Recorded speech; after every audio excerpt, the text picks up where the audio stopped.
Loads I meant to say on the last video. Where do we start?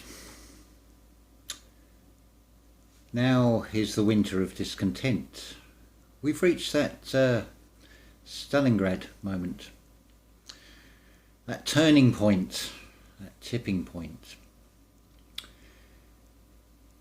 This reality follows repeat patterns, not exactly the same, but the same patterns. So we look at Stalingrad. It was a sheer stubbornness and resolve, and your back's really up against the wall from the Russian perspective. And then reinforcements came in. Well, we look at the script today. I think you'll see there are going to be some major, high-ranking major changes, and there will be reinforcements, but the force won't be fighting and following orders from their, well, what were their superiors, or like the rest of us, what we were led to believe. But you got to be careful what you wish for. It's rather beautiful the way things come about. How do we describe this? I don't need to go into the details. Let's just say that it was late afternoon,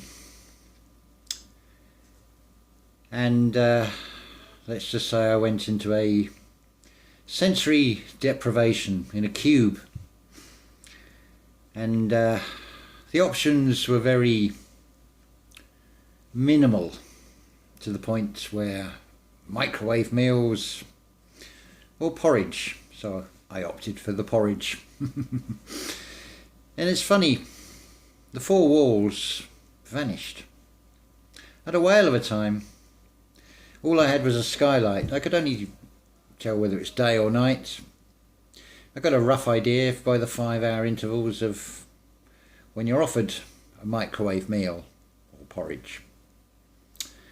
And of course, every couple of hours, little letterbox opens and asks if you're okay, but it's just a going through the motions. It's not a genuine, sincere, are you okay? It's a, hope you haven't killed over because you're going to create us a lot of paperwork. Well, anyway, Monday,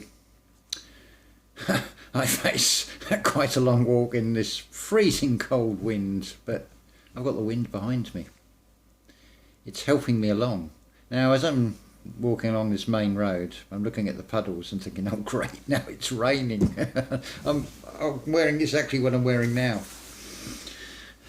I really was wearing a prison shirt over that week, that sensory deprivation spiritual retreat. So we've got to the point where I'm realising I'm not actually getting wet. My eyes are telling me it's raining, but the other senses are telling me that I'm not. And I soon adjust and acclimatise within about 5-10 minutes to this sort of near 0 degrees centigrade temperature. But somehow the wind, I managed to stay sheltered from it, but it was able to sort of keep me going. And I crossed the Clyde, the River Clyde. Clyde is cloud. and that was a beautiful experience. Despite all the doom and gloom, because it was now sort of 7 o'clock, 8 o'clock in the evening, and the light had gone. But 3.5 days later I emerged and I crossed the Clyde, and I had this, well, how do I even describe it, this feeling of absolute elation. It was that epiphany, that pause on the road to Damascus, you could say. I said in a comment to the previous video that I would talk about the characters. So the last video I end up holding the mobile phone up, so it's a false light, isn't it, the mobile phone? It's a device, so I've become the light bearer. But where it came from is a place name that shares the same name as a certain actress who plays the part of Sarah Connor in Terminator, shall we say. So out of Sarah came John, JC. Wow, seems like a good part to play. But it's not the only part, is it? There's loads and loads of parts. If you think about this in a sort of an allegorical way, take it, for example, any corporation, something like Amazon. Amazon versus me. I'd be facing a giant, would I not? That's not even the biggest giants. It's the ones that Lockheed and Boeing and such like subcontract to. So it's a colossal giant. Maybe I've only got one shot with a sling and play that David part and sort of bonk. Straight in the one in the eye, as it were. But it's all about flipping scripts. It's all about duality. It's all about embodiment. So the roles are open for anybody to play JC, really. It's better if two or more gather. Christ says if two or more gather. It doesn't mean physically gather, but mentally and from the heart. If you gather, and if you, I take it you gather what I mean by that.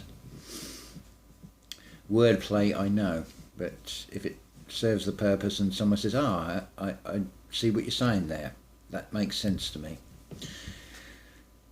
Anyway, so we've crossed the Clyde, so I don't know what's going to happen next. Exciting times ahead, but certainly it looks like mutiny on the Bounty. Looks like certain elements of the military are starting to realise that they've been well and truly played. So I think they're a little bit miffed. All I will ask is they stay level-headed and balanced. Remember, there are terms and conditions. The thing with terms and conditions, it's not like TLC, it's missing L. L is love in this sense. So we just need to put the L, the love, between the T and the C. Now the T is basically the capital I. And you want to see things level-headed, so you want to be at your highest level. So there's your T. There's your character, T. The theology. And the C is basically your Christ consciousness. You join and make that bridge as a human between those two pillars of T and C when you become love. Where do we go from here? I ain't got a bloody clue, to be honest. I don't need to. I just trust in the process. I don't trust in the science. I trust in the feeling. I trust in the inner feeling, what I feel within oneself. The I am in me. Me, I know nothing. But the I amness definitely does. And it is like a parent. It will seem indifferent because it is in and it's very, very different. We can call this parent father. Let's give it a name. Let's call it God. That's 50% of the audience put off right away. Well, 9 will not come back and say thank you, only 1 will return is the saying, and it's a one-by-one process. The system is a process of filtering out the potential threats, the potentials who have the imagination that they want. They want the ideas, they don't want the people, but they just certainly want your ideas because they lack imagination. Creativity and imagination, that's the human power, the human strength. It is something within you, it is something you all have an equal ability to find within yourself. It may be that the opportunity has not been presented to you, but this realm is a mirror. When things seem at their most bleak, their most doom and gloom moment, it hits rock bottom, and that's exactly where you need to find rock bottom, because that is your foundation stone. You want to build on a solid foundation, on a rock. It's a bit pointless building anything on something that isn't a solid foundation, I think you will agree. In a material sense, that is shown over and over again, and I think most people can grasp that in a conceptual sense, and maybe even experienced it, maybe as a child building sandcastles and how easy they collapse.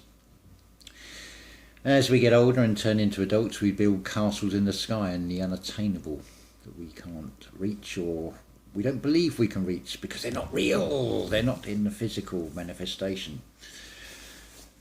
The thing is, when you play a game, you need to know the object of the game. Well, the object of this game has no object, it is immaterial. This parent, this God, is indifferent. And just like any parent, it will let you learn by mistakes. It won't let you come to any real harm. From the child's perspective, it will seem very cruel, but from the parent's perspective, it's like, well, that's a lesson learned for you. You won't do that again, will you? See how simple it is. So, what happens when the child awakes and grows and comes out of this 7-year cycle since 2017, out of this blood moon, and crosses that Clyde, crosses that bridge, comes out the other side, realises that all those things that seem like negative weaknesses and things were actually strengths. They were actually presented for you to find the object of the game and to find that there is no physical object to the game. The creator is in everything, so therefore wherever you look you're going to see the creator in everything, hopefully. And you realise that it is all a reflection of you. It's all going on within you. But imagine, and I use that word deliberately, imagine, create in thought, feel it in the heart. Create what you want. Now, if it comes to it, I am prepared to go the whole way on this one, even if I have to go it alone. I am pretty confident that I am not going it alone, but if that's what it takes, that's what it takes. And we'll face this giant. But you imagine if you've got a system that is so hell-bent on denying humanity, finding its true potential, finding out exactly what humanity really is and what it is truly capable of, then more than one, as it grows, is going to become more than a match for that Goliath, that giant. Because it is not an embodiment? Is it not expressed as we are all one? So what if we all come together as one? We're going into a fantastic spring. It's a spring where humanity is going to spring up and spring forward. The world is not going back to the way it was. The world is going into a very new, unknown future. Because the future is not set except that which we make for ourselves. What sort of future do you want to make? I think it's fair to say that you look around that it ain't working. The way things have been, it just isn't working. We need fresh ideas, we need new ways of doing things. And it won't be from the intellect, it'll be from the opposite polarity, I feel. It'll come from love. It's the next stage of evolution in humanity. Won't suit everybody. It is art, after all. Everything is creation, is art. Art is subjective. It becomes objective, and then it's up to you whether you object to it or whether you want to go with the flow. You got free will. I would suggest that you go with the flow, follow that flow. And you never know. It might be something fantastic beyond your imagination. But what happens if you stretch your imagination to encompass that? Imagine what it would be like, that world that you dream of, that you want to see. Really put some thought and feeling into what you wish to imagine and what you wish for.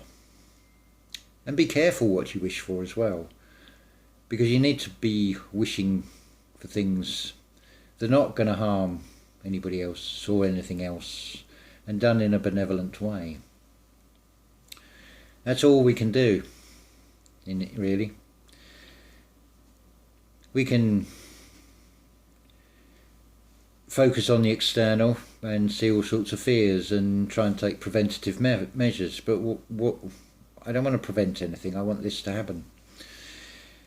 This is a beautiful new dawn, a new age, a new Aquarius we are stepping into. And why not?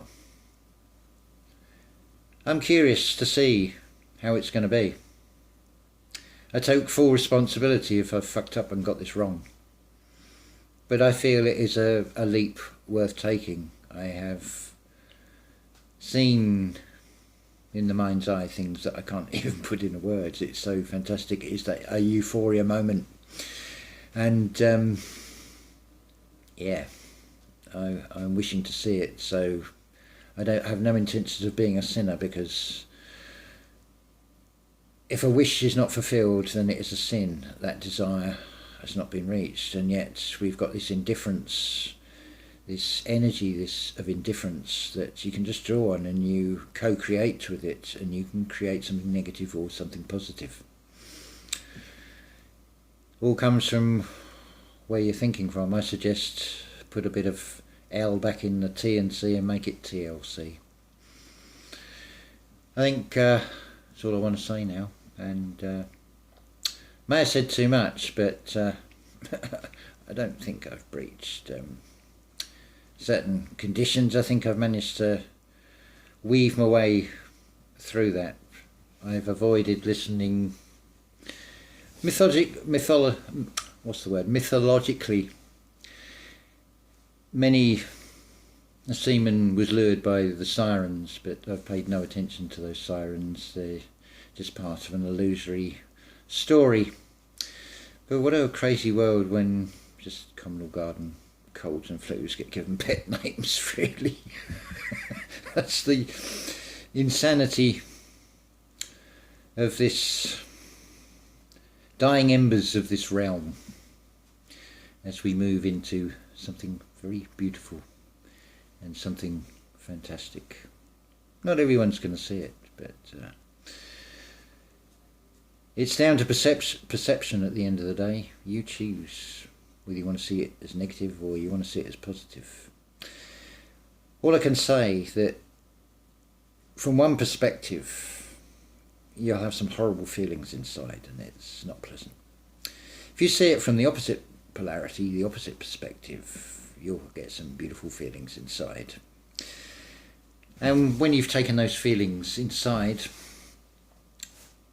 it's almost like indigestion in a way, but a nice indigestion, because you can belch it out and let it radiate out and spread it, and spread that energy. It's called love, the El, the Elohim. The true purpose of the El, the Elohim, is love. That's all there is. That is what this earth consciousness experience is all about. It is for us to learn love to take to the next realm. People worry about, I've got to get to 5D, what happened to 4D? Well, you're in 4D, you're a 4D being having a 3D experience. What you're missing, or what you're subjected to, is that fourth dimension is time, but you're only seeing time frames, one at a time. But you find a picture of yourself as a baby, and then when you're older, look at a picture of yourself when you're older. Are you the same being, that outer shell? Is that... it's not a perfect analogy, but has that apple turned into a prune? Or I know it's not quite right, but a fruit, and it's dried up and it's aged, it's calcified, it's shriveled. It's what these physical outer shells do. It's no great surprise. Can't cheat death. Everything is subject to it in this realm. I could take off this garment anytime, but it's like, yay, maybe I'll put out. Maybe I jump into a better version of this. I don't see any problem with that.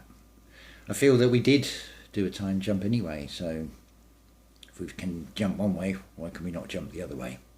Why can we not take another leap? A leap in the mind, a leap of faith, a step into the unknown, a walk through the valley of shadows, fearing no evil. I think it's worth a go. It's something I think it's worth putting heart and soul into, and take full responsibility, because I choose to do it. So I'm taking full responsibility for where that's going to lead. I fully embrace wherever this goes. I don't know where it goes. I don't know what happens next on a personal level. All I know is the internal feeling and the experiences I've had so far is saying keep going.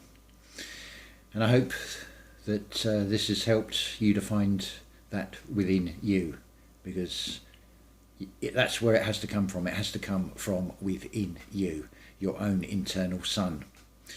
The sun that you don't see, that's why it's called an invisible sun. And going back to that album by The Police, Ghosts in the Machine, Spirits in the Material World, there has to be an invisible sun. Gives us hope to everyone. Well, it is. It's your internal sun. It's within you. Find the Christ consciousness within you and shoot it up, raise it up to your heavens. Radiate it out through your spiritual eye. You become that soul Ra being. Project a new light out onto this realm. You watch this reality change. Look at the Walt Disney film with Sam Neill, Young Merlin. And in the end of that, they turn their backs and totally ignore the Lady of the Lake, the Black Queen. Their power disappears because they're not giving their attention, they're not giving their energy to it. They're focusing on going forward, not looking back into what was. Yes, some of the old will come with us. It's always something old, something new, something borrowed, and something divinely femininely blue, and it's the creative spark within you. That is exactly what it is. You just need to give yourself a little shake and a rattle and a roll and bust that skull, bust that Golgotha, take that stone away and awaken the sleeper inside you, basically. The answer's really simple, isn't it? But it's one hell of a ride to get there. But it's absolutely worth it, isn't it? Well, you see what I mean. So love to you all, and yeah, going now. Ta-ta.